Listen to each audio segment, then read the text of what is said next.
1994 के हॉलनेस प्रोग्राम के इस अंश में सदगुरु समझा रहे हैं कि पुरानी बातों का अस्तित्व तभी होता है जब हम मन के माध्यम से काम करते हैं, वरना इस विशाल अस्तित्व में हर चीज हमेशा नई और ताजी है।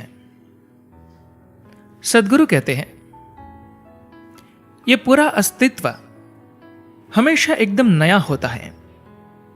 हर क्षण अस्तित्व का हर एक भाग जो आप देखते हैं वह मिटता है और फिर से बनता है।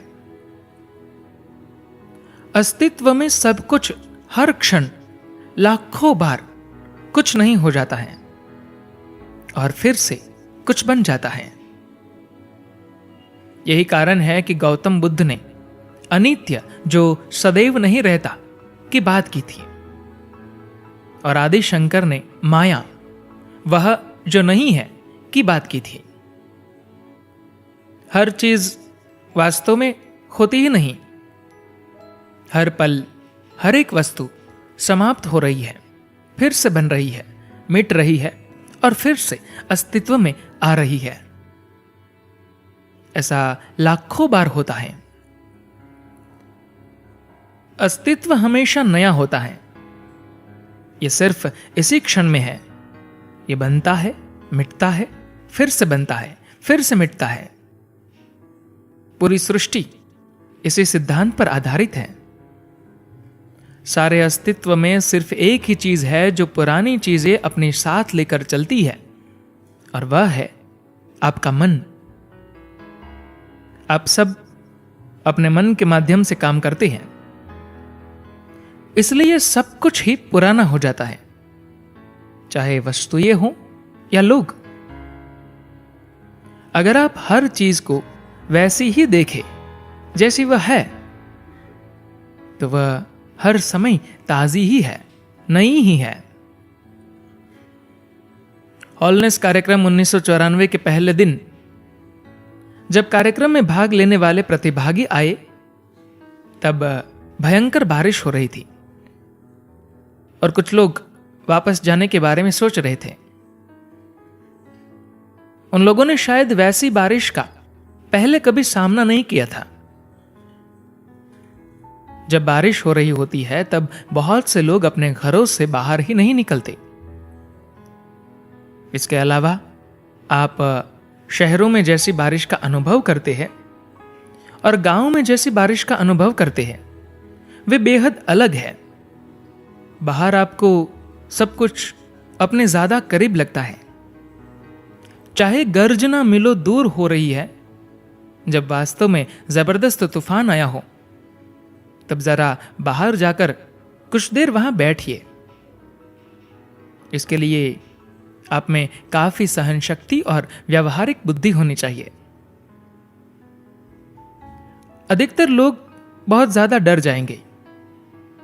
जब जोरदार तूफान आता है तो वे अपने आप को कंबल में लपेट लेते हैं, जैसे कि वह कंबल बिजली को आपके ऊपर गिरने से रोक लेगा। अगर बिजली को आप पर गिरना है तो वह गिरेगी ही, कोई कंबल से उसे रोक नहीं सकेगा। आपको उसके लिए अपने घर में बंकर बनाना होगा। उस गरजते बरसते तूफान ने शायद लोगों को निराश कर दिया था। जो भी हो, अगले दिन वे सिर झुकाकर चल रहे थे। बहुत कम लोग पहाड़ों की तरफ देख पा रहे थे। 2-3 दिनों के बाद वे थोड़े प्रसन्न हुए और सुबह वे पहाड़ों को देखकर उनकी प्रशंसा कर रहे थे कि वे पहाड़ कितने सुंदर हैं।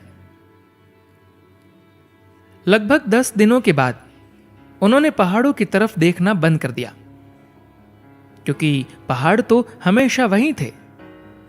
तो उनकी अनुभूति में वे अब पुराने हो गए थे।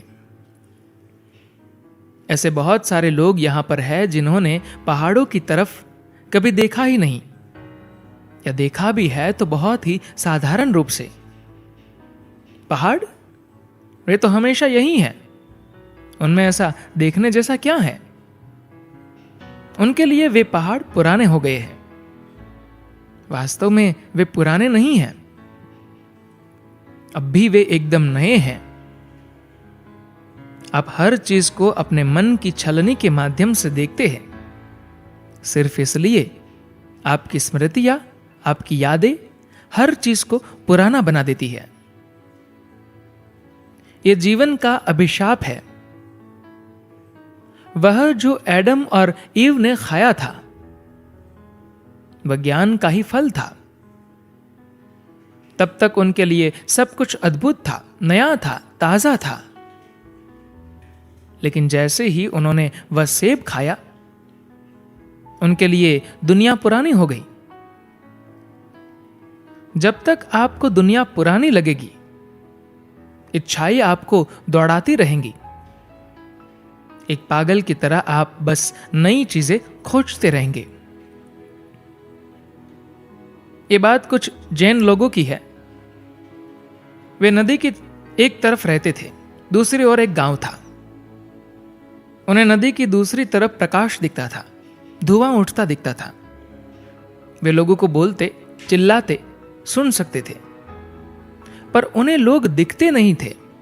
उन्हें जीवन का आभास होता था, पर वे देख नहीं पाते थे कि उधर वाकई में क्या था। वे लोग नदी की एक तरफ ऐसे ही कई दशकों तक रहते रहे, पर उन्हें कभी ऐसा नहीं लगा कि नदी के उस पार जाकर देखे कि वहां रहता कौन है, वहां क्या होता है। इसका कारण यह है कि सुबह जब आप उठते हैं तो आपको यही सब कुछ अद्भुत लगता है। किसके पास समय है कि कहीं जाए और कुछ खोजे? उनके पास रोज ही सब कुछ नया है।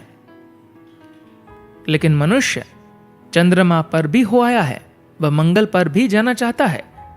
लोग संतुष्ट नहीं हैं, क्योंकि उनके मन के लिए सब कुछ पुराना है। बस एक ही नजर काफी होती है। जैसा कि फ्रेंच लेखक और दार्शनिक अल्बर्ट कामू ने अपने एक पुस्तक में लिखा है, बौद्धिक रूप से वे आत्मज्ञान प्राप्त करने के बहुत नजदीक आ गए थे। इतना नजदीक कि वे पागल होने के कगार पर थे। उन्होंने स्वयं को जानने समझने के बहुत प्रयत्न किए। यदि किसी ने उनको ध्यान करना सिखाया होता तो वे एक अद्भुत आत्मज्ञानी जीव बन जाते। लेकिन उन्हें दीक्षित करने के लिए कोई नहीं था।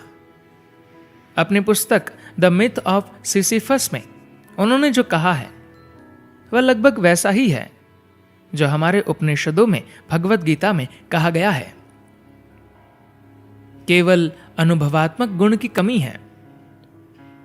बौद्धिक स्तर पर उन्होंने सब कुछ देखा था, पर उसका उन्हें कोई अनुभव नहीं हुआ था। वे आत्मज्ञान के अत्यंत नजदीक थे, पर सही वातावरण न होने से और अपनी तार्किक सोच के कारण वे चूक गए। इस पुस्तक में उन्होंने कहा है कि यदि आप अपनी आंखें खोले और सही ढंग से जीवन को कुछ देर तक वैसा ही देखें जैसा वह है, तो फिर चाहे सारी जिंदगी आपको किसी कैद खाने में बंद रखा जाए, आप चाहे सारी जिंदगी आंखें न भी खोले, तब भी ये एकदम सही रहेगा, कोई फर्क नहीं पड़ेगा। ये उनकी अनुभूति थी। वे इस तरह से महसूस कर रहे थे और ये सत्य है। आप अगर अस्तित्व पर एक भी बार भी नजर डालते हैं तो ये पर्याप्त है। उसके पास आपको देने के लिए बहुत कुछ है। आपने जो देखा है, अगर वह काफी है, सिर्फ तभी आप सही मायने में ध्यान मग्न हो सकते हैं। सिर्फ एक बार आकाश को देख लेना पर्याप्त है। उसके बाद अगर आप अंधे भी हो जाते हैं तो भी एक बार जो आपने आकाश को देखा है वह आपको जीवन भर चला सकता है। अगर आप वाकई ग्रहणशील हैं, वरना आपके लिए हर चीज पुरानी हो जाती है, क्योंकि अपनी जागरूकता की जगह आप अपनी यादों के सहारे जीते हैं। धन्यवाद।